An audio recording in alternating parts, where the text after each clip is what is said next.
여러분은 신령한 사람입니까? 신령하다는 말은 우리가 평소에 잘 쓰지도 않고 환영하지도 않는 말입니다. 신령이란 말이 들어가는 단어는 산신령밖에 없습니다. 우리가 바람직하게 여기는 인간상은 친절하다든가 유능하다든가 우수하다든가 이런 것이지 거기에 신령하다는 개념은 아예 고려 대상도 아닙니다. 그러나 사도 바울은 말하기를 신령한 것에 대하여 너희가 알지 못하기를 원치 않는다고 했고 신령한 것을 사모하라고 했고 오늘 본문에도 신령한 자라는 말이 나옵니다. A spiritual man. 그리스도인이 신령하다는 말은 다른 인간적인 면모가 부재한 가운데 영적인 것만이 부각된다는 말이 아닙니다. 제가 지금까지 만나본 참으로 신령한 분들은 누구보다도 솔직하고 인생을 즐길 줄 알고 자신의 인간됨을 부인하지 않는 사람들이었습니다. 태백에 예수원을 창설한 대천덕 신부님을 아실 것입니다. 얼마나 신령한 분입니까? 그런데 그분이 한 번은 당신의 딸과 딸의 친구들과 같이 어떤 영화를 보러 가셨는지 아십니까? 보디가드. 케빈 코스트너와 휘트니 휴스턴이 나오는 그 영화를 보러 가셨다는 말을 듣고 저도 처음에는 이상하게 생각했습니다. 그렇게 영적인 분도 영화를 본다는 말인가? 그것도 남녀 간의 사랑을 다루는 영화를? 그 말은 제 자신도 선입관으로부터 자유하지 못하다는 것을 보여주는 것입니다. 영적인 사람은 의당 이런 것이다 라고 생각한다는 얘기입니다.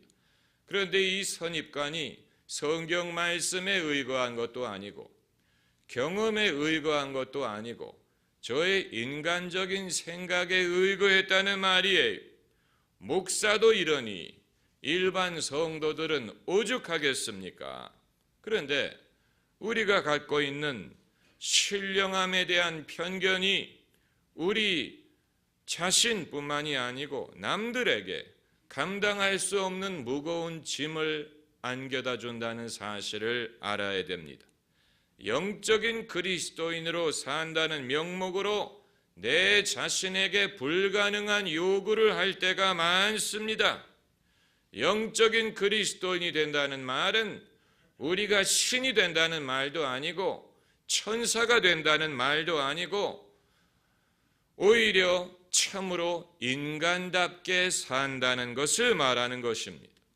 사람이 인간답게 산다는 것이 뭔지 모를 때 신령한 것을 요구하게 되면 그 사람은 100이면 100 갈등에 빠지게 되고 자신의 모순에 대하여 심각하게 고민하게 되고 오히려 믿음에서 실족할 수 있는 결과를 낳습니다.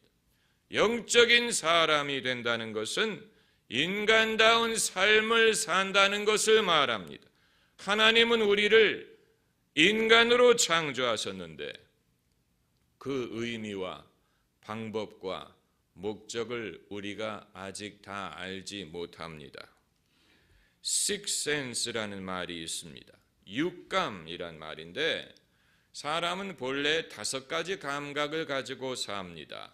시각, 청각, 후각, 또 미각, 촉각. 그런데 사람이 그리스도인이 된 후에 한 가지 감각이 추가가 됩니다. 영적인 감각이. 성경은 그 사실을 말합니다. 하나님의 영으로 말하는 자는 누구든지 예수를 저주할 자라 하지 않고 성령으로 아니하고는 누구든지 예수를 주시라 할 수 없느니라. 사람이 예수님을 구주로 고백한다는 말이 이미 그 안에 성령이 역사하고 계시다는 증거입니다. 성령으로 말미암지 않고는 아무도 예수를 구주라고 말할 수 없다고 했습니다. 왜 내게 성령 주셔서 내 마음을 감동해 주 예수 믿게 하는지 난 알 수 없도다. 내가 구주 예수를 믿는다는 말은 이미 성령이 내 안에 역사하고 계시고 이미 성령이 나를 감동하고 계시다는 증거입니다. 우리로 하여금 예수님을 구주로 고백하게 하는 분이 성령이, 우리가 그리스도인이 되는 순간부터 성령이 우리 안에 거하기 시작합니다. 성령이 우리 안에 내재하십니다. 성령이 우리의 영과 더불어 우리가 하나님의 자녀인 것을 증거하십니다. 오늘 본문 10절에도 오직 하나님의 성령으로 이것을 우리에게 보이셨다고 했습니다. 그래서 우리 안에 계신 성령으로 인해서 이전에는 없었던, 이전에는 사용하지 않던 새로운 기능이 작동하기 시작합니다. 이전에 없었던 기능이 작동할 때는 서투르기 때문에 누구든지 실수를 할 수밖에 없습니다. 우리 안에 영적인 감각이 작동하기 시작하면 대부분의 성도들은 갈등부터 경험합니다. 우리가 그 사실을 기억하지 못할 때가 많습니다. 우리 안에 영적인 감각이 역사하기 시작하면 대부분의 사람들은 갈등으로 그것을 느낍니다. 육신의 욕심과 성령의 소욕 사이에 벌어지는 갈등입니다. 갈라디아서 5장 17절을 보면 육체의 소욕은 성령을 거스리고 성령의 소욕은 육체를 거스리나니 이 둘이 서로 대적함으로 너희의 원하는 것을 하지 못하게 함이니라. 견제하는 것이 아니고 대적한다고 했습니다. 그래서 나는 마음의 평강을 얻기 위하여 예수님을 믿었는데 어찌하여 예수님을 믿은 후에 마음의 갈등이 생기느냐? 이건 소수의 경험이 아니고 모든 사람이 경험하는 것입니다. 모든 사람이 동일하게 경험하는 것입니다. 국내 어느 여자 목사님은 결혼 주례를 하실 때에도 죄와 구원에 대한 설교를 하시는데 그분 말씀을 들어보면 맞는 지적입니다. 남자들은 음란이라든가 욕망이라든가 짐승적인 죄를 짓고 여자들은 질투라든가 시기라든가 교만 같은 죄를 짓습니다. 사람이 성별에 따라 나이에 따라 취약한 유혹이 다르지만 모든 그리스도인은 그 안에 성령의 소욕과 육신의 소욕 사이에 갈등이 존재합니다. 그런데 그런 갈등이 존재한다는 사실은 역설적으로 우리가 구원받았다는 것을 증거하는 것입니다. 구원받기 이전에는 그런 갈등이 없었기 때문에 구원받기 이전에는 육신만을 쫓아갔습니다.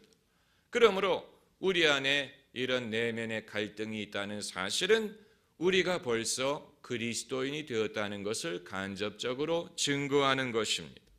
그것뿐만이 아니고 사람이 그리스도인이 된 후에는 대인관계에 있어서 사람을 구별하기 시작합니다. 차별한다는 말이 아닙니다. 구별한다는 것입니다. 그리스도인과 비그리스도인, 구원받은 사람과 구원받지 못한 사람, 성령을 쫓는 사람과 육신을 쫓는 사람, 우리가 하고 싶어서가 아니고 은연중에 구별하기 시작합니다. 그래서 비그리스도인과는 공유할 수 없는 부분이 있다는 사실을 느끼기 시작합니다. 아무리 친한 친구라도 예수를 믿지 않으면 내가 결코 그와 공유할 수 없는 내면적인 고민이 있습니다. 반대로 예수를 믿는 사람이라면 처음 만나는 사람이라도 뭔가 내면적으로 공유할 수 있다는 사실을 깨닫습니다. 우리가 괜히 예수 믿는 사람을 형제요 자매라고 부르는 것이 아니에요. 정말로 형제와 자매로 느끼기 때문에 그렇게 부르는 것입니다. 이전엔 사람을 그런 식으로 구별하지 않았습니다. 모든 사람의 친구가 될 수 있었습니다. 그러나 이제는 가리게 되고 꺼리게 됩니다. 복 있는 사람은 악인의 꾀를 쫓지 아니하고 죄인의 길에 서지 아니하고 오만한 자의 자리에 앉지 않는다는 성경 구절을 이해하게 되고 그렇게 살고자 하는 마음이 생깁니다. 그렇다고 사람을 심판한다는 말은 아니에요. 저 사람은 예수를 안 믿기 때문에 나쁘다 이런 식으로 심판하는 것은 아니지만 그럼에도 분별하게 되고 이전처럼 어울리기가 힘들어집니다. 그것뿐만이 아니고 사람이 그리스도인이 된 후에는 이전에 없었던 소원이 생깁니다. 뭔가 해야 될 일이 있다는 것을 느끼게 되고 그것을 하고 싶은 마음이 생깁니다. 이것은 강요에 의한 것이 아닙니다. 우리가 강요에 의하여 애국자가 될 수 없는 것처럼 강요에 의하여 가족을 사랑하는 것이 아닌 것처럼 우리가 하나님의 나라에 소속되었음을 느끼고 하나님 나라의 일을 하고 싶은 소원이 생기는 것은 누구의 강요에 의한 것이 아닙니다. 빌 클린턴은 자기가 예수 그리스도를 믿게 된 다음에 자기가 스스로 설교자에게 헌금을 보냈다 그랬어요. 이전에 하지 않던 일을 한 것입니다. 누가 강요한 것이 아니에요. 예수님을 믿고 났더니 뭔가 자기도 하나님의 나라에 기여하고 싶은 소원이 생긴 것입니다. 이러한 소원이 없는 사람이라면 거듭난 것이 아니에요. 하나님은 우리의 소원을 두고 당신의 뜻을 쫓아 행하게 하신다고 했습니다. 하나님의 뜻을 어떻게 알 수 있느냐? 여러 가지 다양한 방법이 있지만 가장 자연스럽고 가장 합리적인 방법은 하나님이 우리에게 소원을 주시는 것입니다. 우리 안에 이전에 느끼지 못했던 거룩하고 선하고 깨끗하고 정결하고 내게도 기쁨이 되고 부모에게도 기쁨이 되고 이웃에게도 기쁨이 되고 교회에도 덕이 되고 하나님에게 영광이 될 만한 소원이 일어나게 될 때 그것이 하나님의 인도요 하나님의 뜻임을 알 수가 있는 것입니다. 하나님의 합리성, 하나님의 지혜를 여기에서 엿보는 것입니다. 하나님의 뜻을 순종한다는 말은 억지로 마지못해 벌 받을까 봐 두려운 마음으로 쫓아가는 것이 아니에요. 그것은 하나님도 기뻐하지 않습니다. 성령의 열매 중에 하나가 희락이라고 했어요. 기쁨이에요. 마지못해 하는 사람은 기쁨으로 하는 것이 아닙니다. 그렇다고 신앙인의 삶에 희생이라든가 십자가라든가 고난이 없는 것은 아니지만 그럼에도 하나님은 지혜로운 분이요 인간을 아시기 때문에 당신의 뜻을 쫓게 하실 때 우리의 마음에 소원을 주시고 자원하는 마음을 주시고 그것을 하는 것이 우리에게 평강이요 기쁨이 되게 하시고 그것을 행할 때 하나님을 느끼게 하십니다. 영화 불의 전차라는 영화를 보면 실화의 바탕을 둔 것인데 스코틀랜드 출신의 육상 선수 에릭 리델이 원래는 중국의 선교사로 가기로 했던 청년인데 육상 실력이 뛰어나서 파리 올림픽에 출전을 하게 됩니다. 그것을 그 누이 동생은 못마땅하게 생각합니다. 오빠는 선교사로 부름받은 사람이요 선교사가 되기 위하여 준비를 해야 되는데 육상 선수가 되어서 운동만 하고 있으니 이것은 하나님의 뜻에 합당하지 않다, 못마땅하게 생각합니다. 그런데 그 오빠가 너희 동생에게 말하기를 하나님은 나를 중국을 위하여 만드셨다. 그러나 하나님은 또한 나를 빠르게 만드셨다. 나는 뛸 때 하나님의 기쁨을 느낀다 라고 말했어요. 나는 뛸 때 하나님의 기쁨을 느낀다. 여러분, 우리가 무엇을 하든 그것을 할 때 하나님의 기쁨을 과연 얼마만큼 느낍니까? 하나님의 기쁨을 느낄 때가 얼마나 자주 있습니까? 우리가 운동을 하든 일을 하든 가사를 하든 자녀를 키우든 돈을 벌든 땅을 파든 무슨 일을 하든 하나님의 기쁨을 느끼면서 하는 사람보다는 마지못해 안 할 수 없기 때문에 자신의 어떤 욕망에 이끌려서 하는 경우가 더 많지 않습니까? 사람이 신령한 사람이 되기가 힘든 것을 그런 데서 엿보는 것입니다. 신령한 사람은 육상 경기를 하면서도 하나님의 기쁨을 느낄 수 있는 사람이고, 또 자기가 어떤 일을 하든 거기에서 하나님의 기쁨을 느낄 수 있고 하나님을 경험할 수 있고 거기에서 하나님을 발견할 수 있는 사람이 신령한 사람이에요. 신령한 사람. 하나님이 우리를 위하여 예비한 모든 것은 눈으로도 보지 못하고 귀로도 듣지 못하고 마음으로도 깨닫지 못하였으나 하나님이 이 모든 것을 성령으로 보이셨느니라. 할렐루야. 성령으로 보이십니다. 하나님이 우리를 위하여 예비한 모든 것을 다른 방법으로 알 수 없습니다. 지식으로 알 수 없습니다. 책을 많이 읽는다고 알게 되는 것이 아닙니다. 육감, 우리의 육신의 감각으로 알 수 있는 것이 아닙니다. 다만 성령으로 이 모든 것을 보이셨다고 했습니다. 우리의 과제가 여기에 있습니다. 그렇다고 우리가 천사가 되는 것이 아니지만 이 땅에 살면서 인간으로 살면서 어떻게 하면 하나님이 성령으로 보이시는 것을 알 수 있을 것인가? 어떻게 성령을 쫓아 행할 수 있을 것인가? 이것은 모든 그리스도인의 과제입니다. 여러분이나 저나 마찬가지입니다. 사도 바울이나 베드로나 다 마찬가지입니다.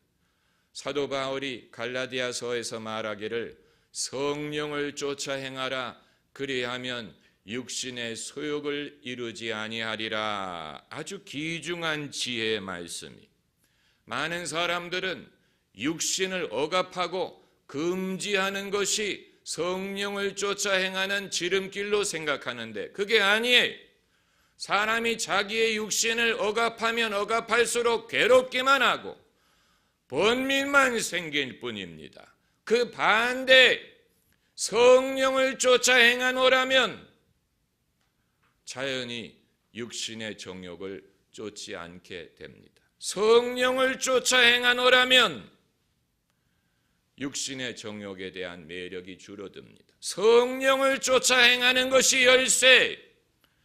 성령과 육신은 반비례적으로 역사합니다. 그러므로 육신을 최대화할수록 성령이 위축이 되지만 성령을 극대화할수록 육신이 위축이 됩니다.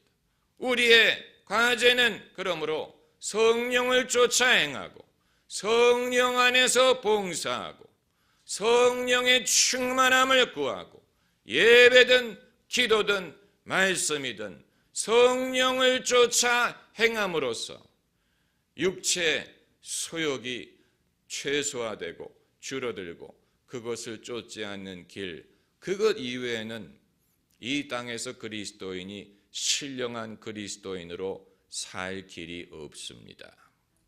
여러분, 믿음으로 열심히 살고자 하는 사람이 외골수로 보일 때가 있지요.